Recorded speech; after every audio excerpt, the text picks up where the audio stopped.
അങ്ങനെ സർക്കാരിൻ്റെ കയ്യിലിരിക്കുന്ന ഒരു റിപ്പോർട്ടിന്മേൽ ഹൈക്കോടതി വ്യക്തത വന്നിട്ട് വേണോ കേസെടുക്കാൻ?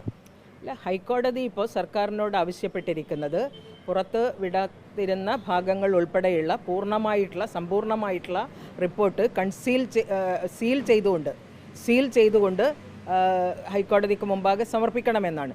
ആ റിപ്പോർട്ട് പരിശോധിച്ചതിന് ശേഷം എന്തൊക്കെയാണ് നിയമപരമായിട്ട് കൈക്കൊള്ളാനുള്ള സാധ്യത എന്ന് ഹൈക്കോടതി തന്നെ പരിശോധിക്കും. ഈ കോടതിക്കാണ് അതിൻ്റെ അധികാരമെന്ന് ഹൈക്കോടതി തന്നെ പറഞ്ഞിട്ടുണ്ട്.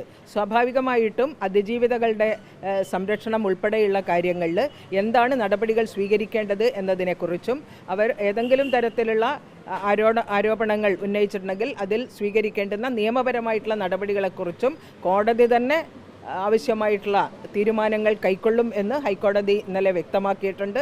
ഏതായാലും സെപ്റ്റംബർ മാസം 10-ാം തീയതിയേക്കാണ് പൊതുതാൽപര്യ ഹർജി കോടതി മാറ്റിവെച്ചിരിക്കുന്നത്. ആ 10-ാം തീയതി ഹൈക്കോടതി തീരുമാനിക്കട്ടെ. മാഡം പറഞ്ഞ പോലെ പൊതുതാൽപര്യ ഹർജിയാണ്, സർക്കാർ പോയ ഒരു ഹർജിയല്ല.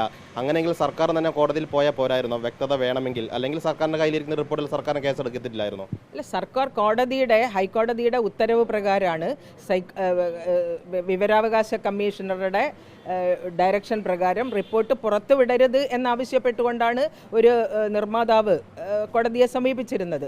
ആ ഹർജി തള്ളിക്കൊണ്ടാണ് ഹൈക്കോടതി റിപ്പോർട്ട് പുറത്തുവിടാൻ, അതും ചില ഭാഗങ്ങൾ മാറ്റിവെച്ചുകൊണ്ട് പുറത്തുവിടണം എന്നുള്ള നിർദ്ദേശം കോടതിയുടെ ഭാഗത്തു നിന്ന് തന്നെ ഉണ്ടായിട്ടുള്ളത്. അതിനനുസരിച്ചാണ് സർക്കാർ പ്രവർത്തിച്ചിട്ടുള്ളത്.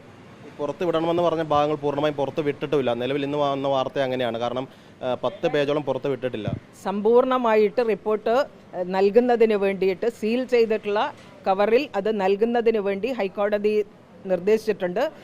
ആ നിലക്ക് റിപ്പോർട്ട് സമർപ്പിക്കുന്ന സാഹചര്യത്തിൽ തീർച്ചയായും ഹൈക്കോടതിക്ക് ഈ കാര്യങ്ങളൊക്കെ പരിശോധിച്ചുകൊണ്ട് കാര്യങ്ങൾ തീരുമാനിക്കാൻ വേണ്ടി കഴിയും. ഏതായാലും കോടതിയുടെ തീരുമാനത്തിന് വിധേയമായിട്ടിരിക്കുന്ന ഒരു കാര്യം, കോടതി മുമ്പാകെ ആ ഹർജി നിലനിൽക്കുന്ന ഒരു സാഹചര്യത്തിൽ അത് മറ്റു കാര്യങ്ങൾ വിവരാവകാശ നിയമപ്രകാരം ആവശ്യപ്പെട്ടവർക്ക് സബ്ജുഡീസ് ആകും എന്നുള്ളത് കൊണ്ട് തന്നെ വനിതാ കമ്മീഷനെ സ്വമേധയാ കക്ഷി ചേർത്തിട്ടുണ്ട്. വനിതാ കമ്മീഷൻ കൂടി 3-ാം എതിർകക്ഷിയായിട്ട് വരുന്ന ഒരു കേസിൽ ഹൈക്കോടതിയുടെ തീരുമാനം വരാനിരിക്കുന്ന ഒരു സാഹചര്യത്തിൽ കൂടുതൽ വ്യക്തമാക്കണം. ഈ വിവരാവകാശ നിയമപ്രകാരം അപേക്ഷ കൊടുത്തവർക്ക് കൊടുക്കേണ്ടതാണ്, പക്ഷേ അത് മറച്ചു വെച്ചാണ് കൊടുത്തത്. കോടതിയുടെ കാര്യം അവിടെ നിൽക്കട്ടെ. വിവരാവകാശ നിയമപ്രകാരം അപേക്ഷ കൊടുത്തവർക്ക് കൊടുക്കണമെന്ന് പറഞ്ഞ ഭാഗങ്ങൾ പൂർണ്ണമായും കൊടുക്കണ്ടേ?